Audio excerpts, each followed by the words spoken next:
अस्सलाम वालेकुम दोस्तों, welcome to my channel real voice centre पे।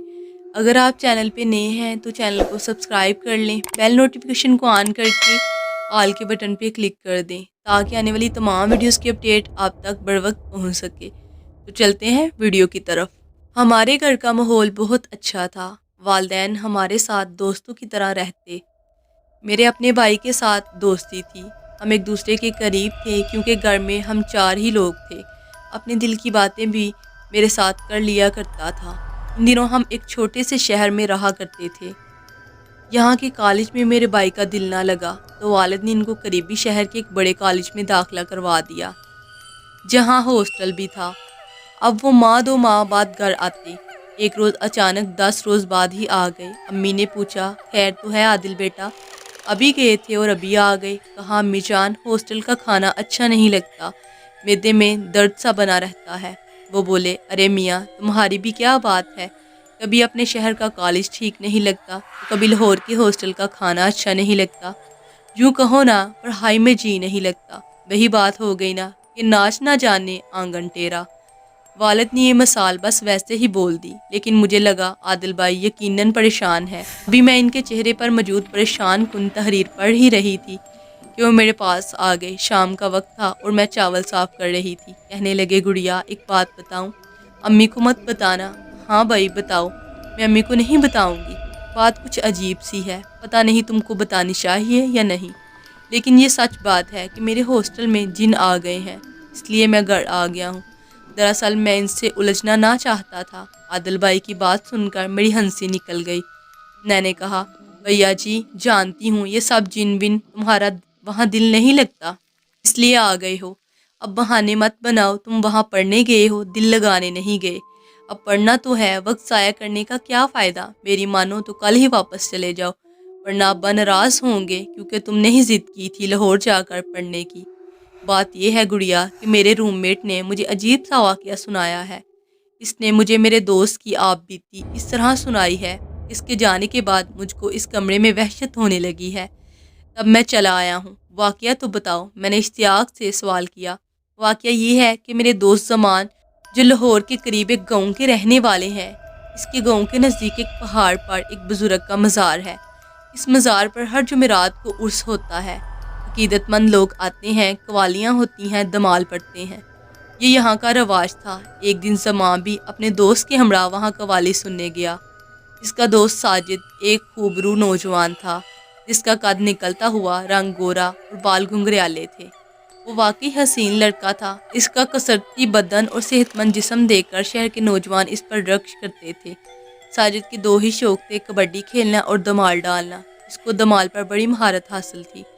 जब वो ढोल की थाप पर तेज तेज रक्स होता तो देखने वाले महू हो जाते और वो खुद भी मस्त हो जाता। एक दिन इसने कलंदरों को वहाँ दमाल डालते देखा तो जुमा और साजिद से ना रहा गया। वो भी इनके साथ शामिल हो गए। साजिद ने तो ऐसा कमाल दिखाया कि देखने वाले तस्वीर बन गए। इसने इस दरवेशी रक्स को इस महियत से किया कि वो मस्त हो गया और इसको अपना होश ही ना रहा।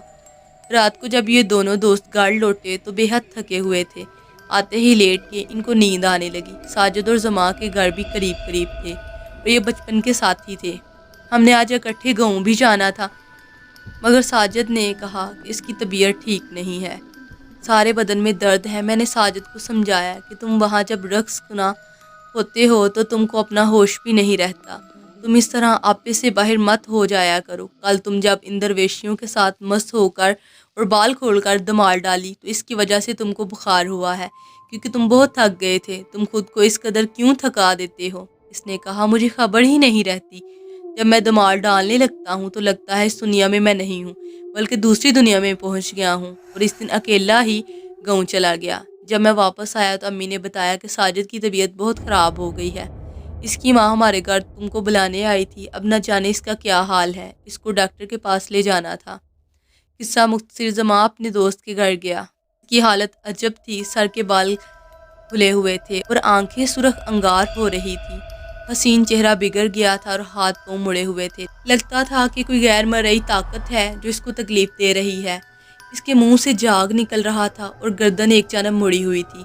जमा कहने लगा, मैं साजिद की सूरत देखकर डर गया था, کیونکہ اس کی شکل اپنی صورت نہ رہی تھی بلکہ کسی اور کی نظر آ رہی تھی جو کافی دہشت ناک تھی۔ میں نے اس سے پوچھا کہ میری دوست کچھ کہو، تمہیں کیا ہو گیا ہے؟ پہلے تو وہ کچھ نہ بولا، پھر زمین پر لیٹ کر تڑپنے لگا۔ اس نے کہا یار پتہ نہیں مجھے کچھ ایسا محسوس ہو رہا ہے جیسے میرے اندر کوئی اور سما گیا ہو جو مجھے کھینچ اور توڑ مڑوڑ رہا ہے۔ اس کے بعد اس کی آواز بدلنے لگی، اس کی آنکھیں سرخی سے دہک رہی تھی۔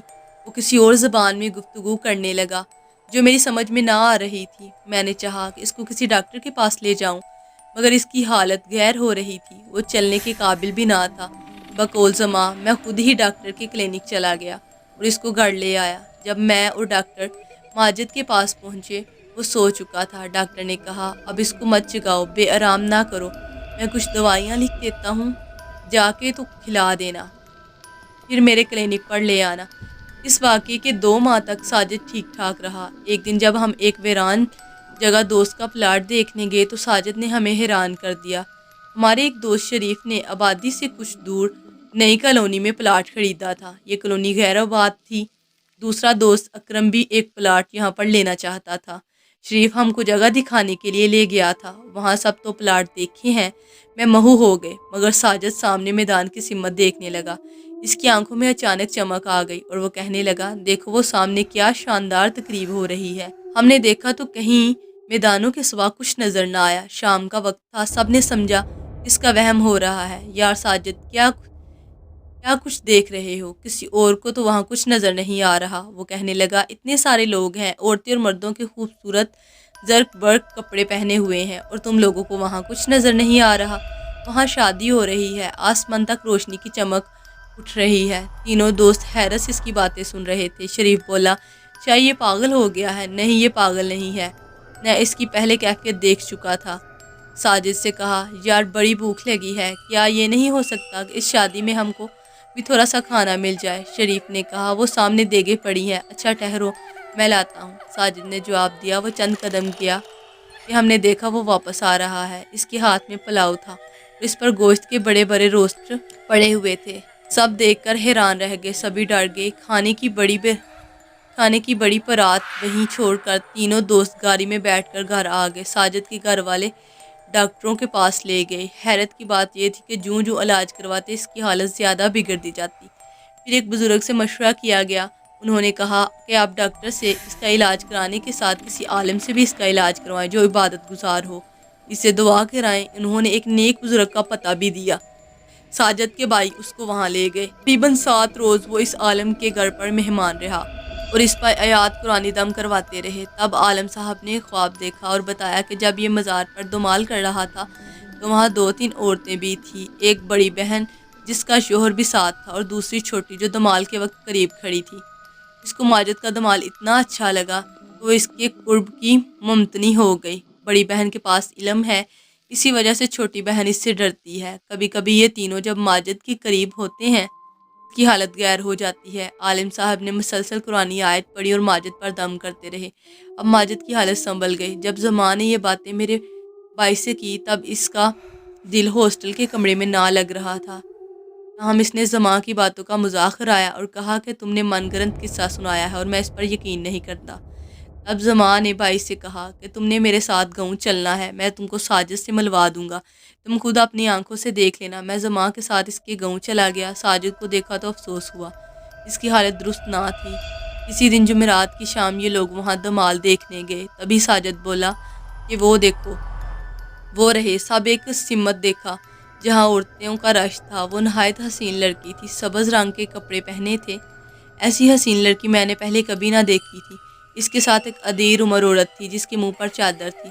سبز کپڑوں والی لڑکی بار بار ساجد کو کچھ کہہ رہی تھی۔ اس کے ہاتھ پر کسی نے حلوے کا ڈبہ رکھ دیا تھا۔ تھوڑی دیر پہلے اس کو دوستوں نے کہا یار حلوہ تو کھلاؤ، ہمارا حلوہ کھانے کا دل چاہ رہا ہے۔